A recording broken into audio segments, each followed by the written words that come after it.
We're thrilled to be opening this exhibition, The Tudors, Art and Majesty in Renaissance England, which is the first ever held in the United States devoted to the art and splendor of Tudor patronage, where we tell a new narrative of Tudor art. This isn't an illustrated history show, it's about art history. This exhibition explores the creative heights that were achieved by both the Tudor monarchs and the many artists, merchants, and brokers who worked in their service. What's unique about our approach is that this is very much a collaboration of Met curatorial expertise, bringing together the best examples of not only the great paintings of the period, but also of textiles, sculpture, goldsmith's work, and so on, which was commissioned by and for the Tudor monarchs and their courtiers. We've really benefited from working with designer Fabiana Weinberg, who has worked to evoke the sense of a great Tudor palace, including the long corridors and intimate closets and cabinet rooms. At the same time, we wanted to engage with the latest scholarship dealing with themes of gender, globalization, exchange, and empire that have been so central to the study of Tudor art in the last 20 years. A key thing to know about the Tudors is that their claim to the English throne was very tenuous. The first Tudor monarch was Henry VII, born Henry Tudor, who came to power in 1485 after defeating Richard III at the Battle of Bosworth Field. And he was someone who was widely viewed as having an illegitimate claim to the English throne. And that is a legacy that haunts the Tudors throughout their reigns. The dynasty lasts for 118 years until 1603, but at every turn, every new monarch has to defend his or her right to the throne. And these issues are only made more complicated by the fact that Henry VIII has a very checkered marital history, to say the least. He marries infamously 6 times. He is desperate for a male heir, and when he finally does have one, the boy who eventually becomes Edward VI dies very young, and then the legitimacy of his 2 half-sisters, Mary I and Elizabeth I, is constantly called into question because these are the first 2 women to ever rule England in their own right. I think also it's worth really bearing in mind that the Tudor monarchy actually only spans 3 generations, and yet it's this really thrilling period of epic changes in the status quo. There is this element of the empowerment of women, as Adam mentions, the first 2 reigning queens. And there's also seismic shifts in society. The old power bases are floundering, the feudal system, Henry VII abolishes that, and Henry VIII's break with the Roman Catholic Church, which puts century-old belief systems into question. I would say that the Tudors were not subtle in their taste, and in this sense, they were characteristic of Renaissance royalty in general. Everything was over the top. More was definitely more for the Tudors. When the Tudor monarchs would receive ambassadors, they wanted not just to dazzle them, but really to intimidate them by putting on an enormous show of the resources that they had at their commands. I'm so excited to see these 3 works reunited for the first time in 400 years? It's a completely thrilling opening for the exhibition for me because I think it makes very concrete the monumentality of Tudor ambition and court art. You actually feel physically overwhelmed by the size of the candelabrum, and these angels have so much presence, so much individuality. It's very different from a preconceived notion of how static or flat Tudor art might be. They're the work of the Florentine sculptor Benedetto da Rovezzano. And what's so interesting about them is that they really embody the ambition and, dare I say, even the arrogance of the Tudors and their circle at this period. They're 3 elements from a monumental tomb project, which was actually first conceived for Chancellor Cardinal Thomas Wolsey. And in what turns out to be a sort of classic behavioral pattern on Henry VIII's part, initially he's incredibly enthusiastic about Wolsey, and suddenly all Henry's enthusiasm sours into virulent hatred. Wolsey is arrested, and Henry immediately appropriates Wolsey's tomb project for himself. It's never actually finished. The Italian peninsula, and especially the city of Florence, has been perceived as the birthplace of a new artistic style which grasped Europe during the Renaissance, this new interest in looking at antique art and surpassing it. So by commissioning art from an artist like Benedetto da Rovezzano, Cardinal Wolsey and subsequently Henry VIII himself are really showing that they are aware of the most modern tastes in artistry. They are not old-fashioned. England is not a backwater. They are looking to absolutely, what at that point was cutting-edge avant-garde art to promote their own identities. And I think it's great to see it here in the Met under museum lighting, where we can really get a sense of the detail, and also the fact that this piece still retains a lot of its original coating, so it's that very warm burnish to the bronze. It's absolutely stupendous to look at. The Tudors were extremely savvy about what we might call image politics. They knew that the body of the monarch itself was a powerful tool for asserting legitimacy.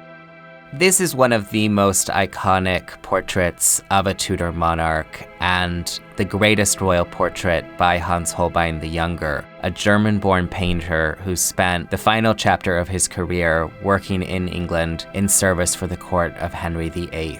It's an absolutely splendid object, and one of the things that will really strike you about this painting is that it not only conveys a very strong sense of Henry VIII's personality, the personality that many visitors may recognize from historical fiction, from films, the aging monarch who is beset with paranoia and suspicion, who will eventually have 6 wives, 2 of whom are beheaded, but also of the sheer splendor of the king's body as it would have been put on display at court, where the king is wearing cloth of silver, cloth of gold. His chest is an expanse of blackwork embroidery studded with rubies. He has a hat that is trimmed with ostrich feathers, and even the materials of the painting itself are incredibly ostentatious. Holbein has used real gold and silver leaf to paint the king's clothing, and he's also, instead of painting a kind of fictive background, simply had an expanse of bright blue pigment known as ultramarine, which was the most expensive pigment of the period. It had to be imported from what is now Afghanistan.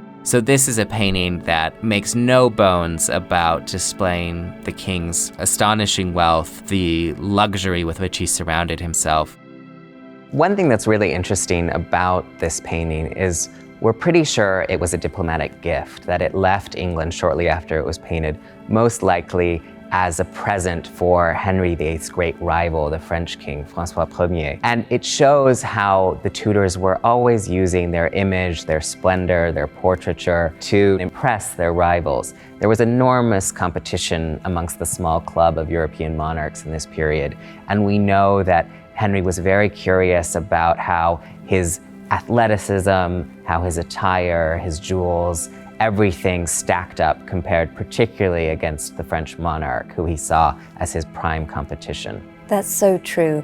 I mean, really, the phenomenon of the Field of the Cloth of Gold, when Henry and Francois sort of face off, must have been incredible to behold. And it really shows us that splendor was not only about surfaces. It wasn't superficial. It actually was an essential political tool for asserting the legitimacy of this dynasty, which, as we know, so many consider to be illegitimate. Absolutely, yes.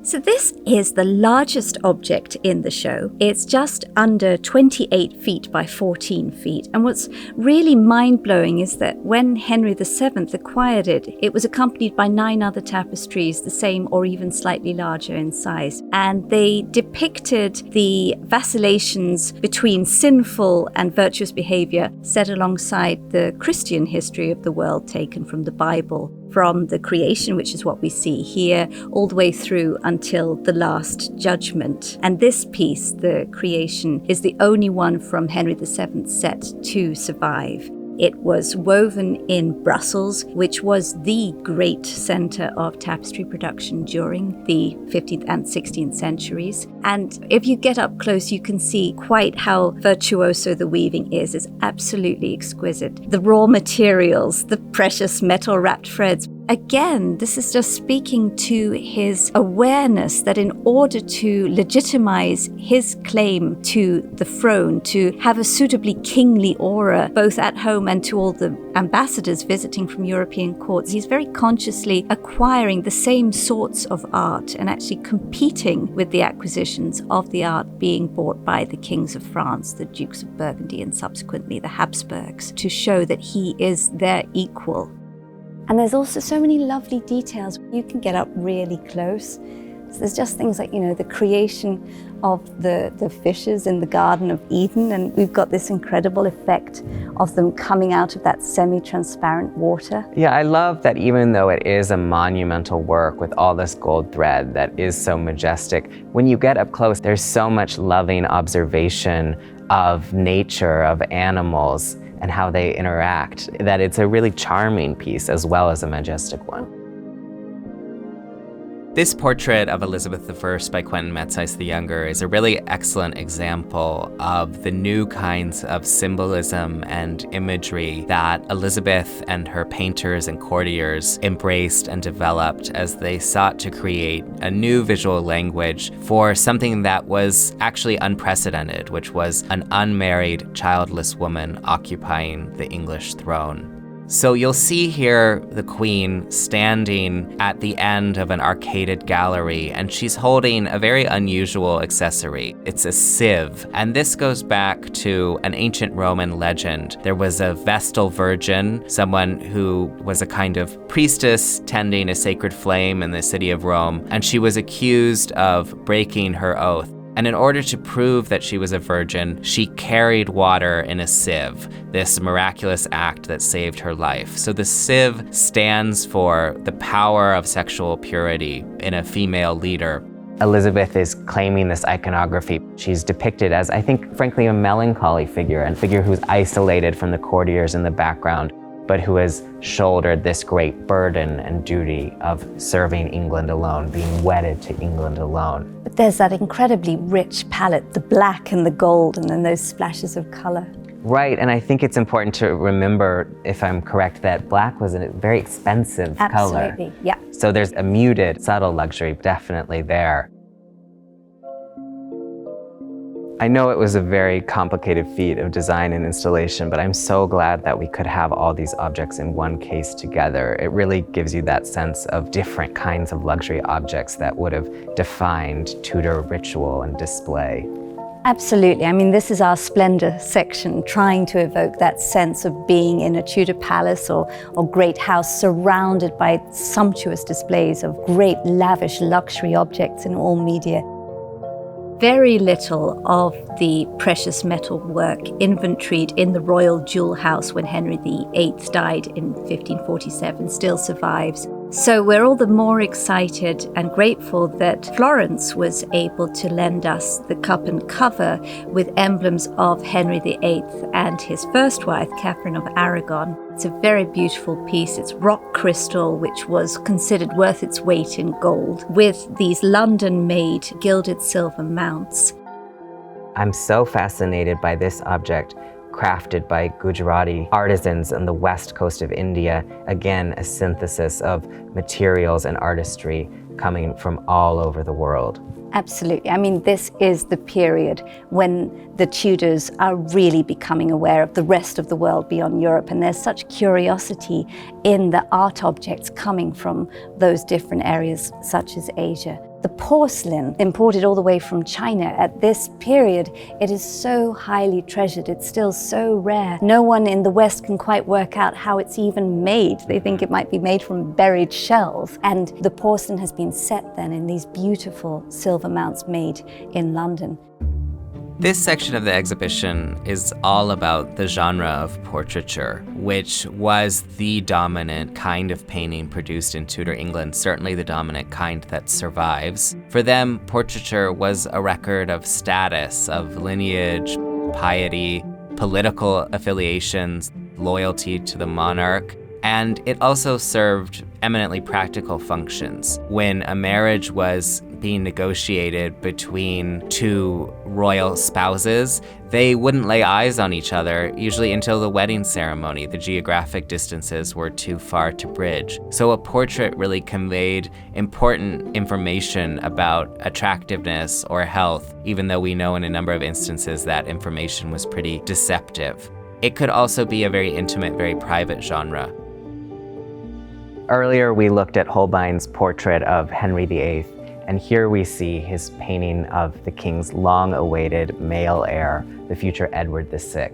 What's fascinating to me about this portrait was it was actually painted as a gift from Holbein to Henry VIII to curry favor at New Year. It incorporates an extended Latin poem that pays tribute to Henry VIII's own virtues and exhorts his son to emulate them. And at the same time, it shows us how even a very young child could be molded, or at least his image could be molded, to emulate the iconography of Tudor power. So he's shown not as an innocent child, but already a figure of authority. He's making this gesture as though he's issuing commands. He's holding a rattle that looks more like a scepter. And he's very much being assimilated to the way that his father would present himself in splendid clothing with this ostrich feather trimmed hat. It's important to note that no similar portraits were made, as far as we know, of his sisters, Mary and Elizabeth. They weren't expected to rule, and they weren't depicted emulating their father's style.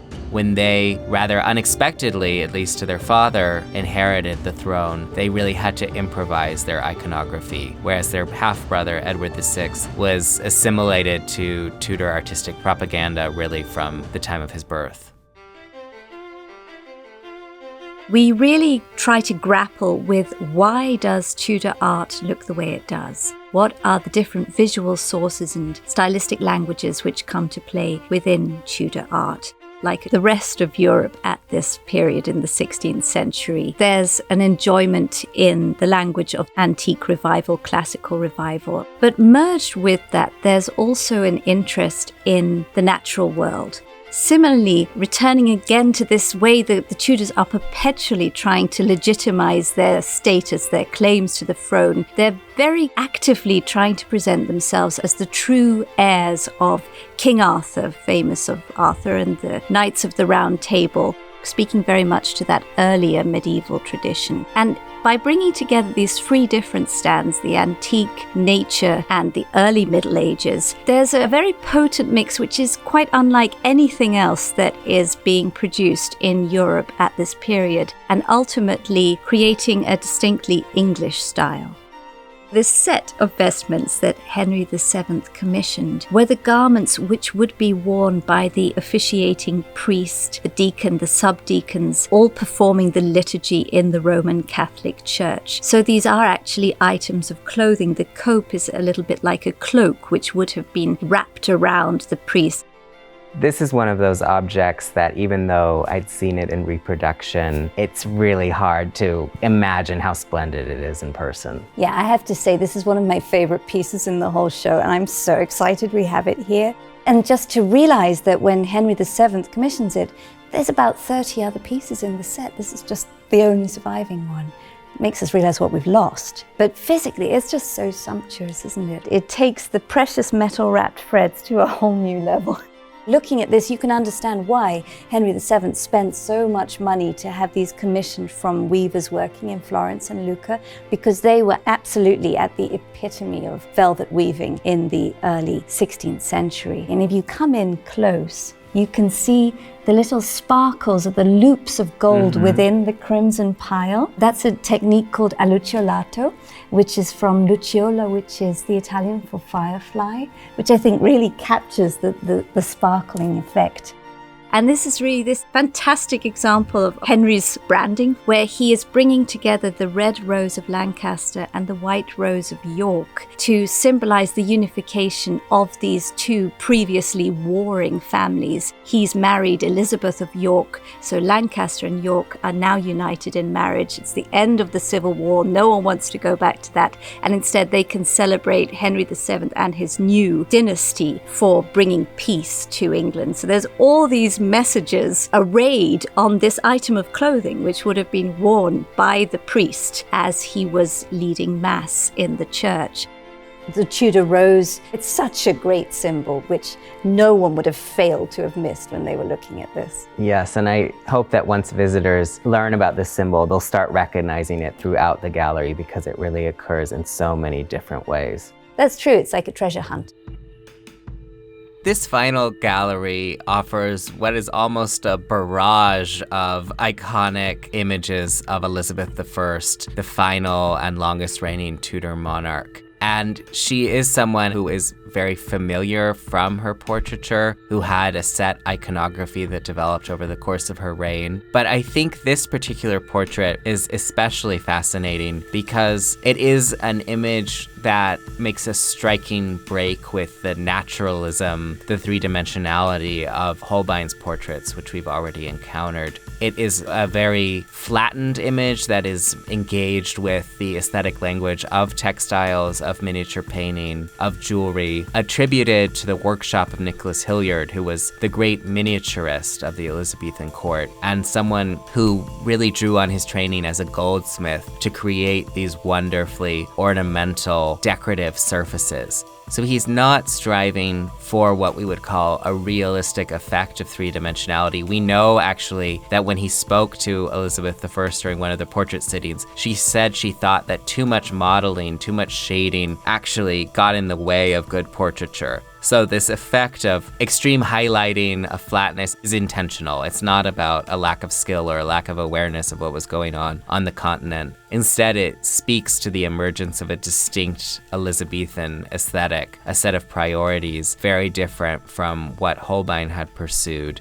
If we look at how the Queen herself is represented, her physical person as well as her sumptuous attire, you see how she's been transfigured from being what at the time would have been a quite elderly woman to an ageless, almost supernatural beauty. She has this luminous skin, and if you look closely at something like her hands, there's the wonderful detail of the blue veins running down them. So there is a wonderful attention to individual textures and surfaces. That's so true, all the surface patterning. And the figure of the Queen herself, this big, bold, iconic stance. It is unforgettable. I think people who have seen Elizabeth I once will always recognize her again, and that's a testament to how carefully she shepherded and shaped her own image.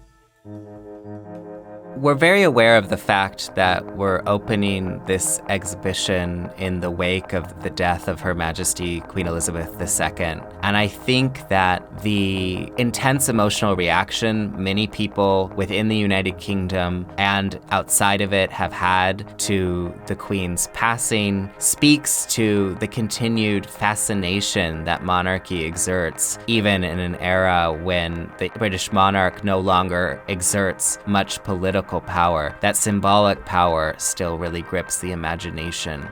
It's really striking how there's still a place for pageantry. There's still an eagerness on the part of the populace for this aura of majesty around the sovereign, which is apparently still at the heart of English society, I should say now British society.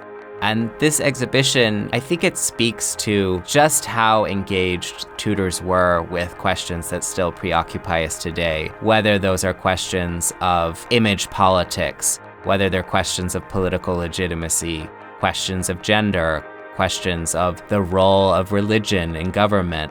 All of these things remain with us today, very much part of their legacy, at the same time that we have this absolutely splendid artistic material legacy to marvel over.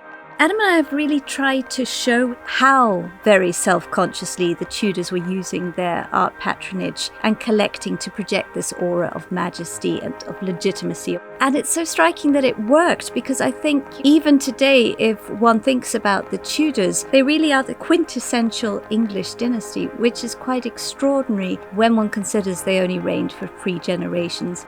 To become perceived on a, I'd say, global basis as the most recognizable British royal family. I mean, even today it struck me the branding, the road sign for English tourist attractions is the Tudor Rose. So it really shows how this is still something we're living with today. The Tudors is, remarkably, the first American exhibition to survey Tudor artistic patronage. I want to thank Elizabeth Cleland and Adam Eaker, without whose dedication and tireless work this milestone would not have been possible. We are indebted to the many lenders, comprising institutions and collectors throughout Europe, the United States and Canada, who have generously allowed us to display their often rarely seen treasures. To give you a sense of the monumental scale of this endeavor, our lenders list in the catalog exceeds 3 pages. We are especially grateful to the late Queen Elizabeth II, to His Majesty King Charles III, and the Royal Collection Trust, and to the many institutions in the United Kingdom whose willingness to lend significant groups of objects has been pivotal to this project's success. An exhibition of this scale and complexity would never have been possible without the immense generosity of our donors. On behalf of the Met, I'd like to extend my sincere gratitude to Alice Cary Brown and W.L. Lyons Brown, to Frank Richardson and Kimba Wood, to Barbara A. Wolfe, to the Diane Brandt Fund, the Coby Foundation Limited, the Klesch Collection, Anne M. Spruill and Daniel H. Cantwell, and Sharon V. and Tracy Fu. Additional thanks are owed to the William W. Donnell Fund at Community Funds Incorporated, Beth Swofford, the Malcolm Hewitt Wiener Foundation, and Elizabeth A. R. and Ralph S. Brown Jr. This scholarship provided by the stunning accompanying catalog was made possible by the Diane W. and James E. Burke Fund, with additional support from the Hatta International Foundation and the Samuel H. Kress Foundation. This exhibition is supported by an indemnity from the Federal Council on the Arts and the Humanities. We are grateful for their help in bringing the majesty and visual splendor of this storied English dynasty to life. We are also deeply appreciative of our collaborators, the Cleveland Museum of Art and the Fine Arts Museum of San Francisco, as well as Marjorie E. Weissman, Curator and Head of Northern European Paintings at the National Gallery of Art, Washington, D.C., for the enriching partnership. Thank you for joining us, and we look forward to welcome you to the Met soon.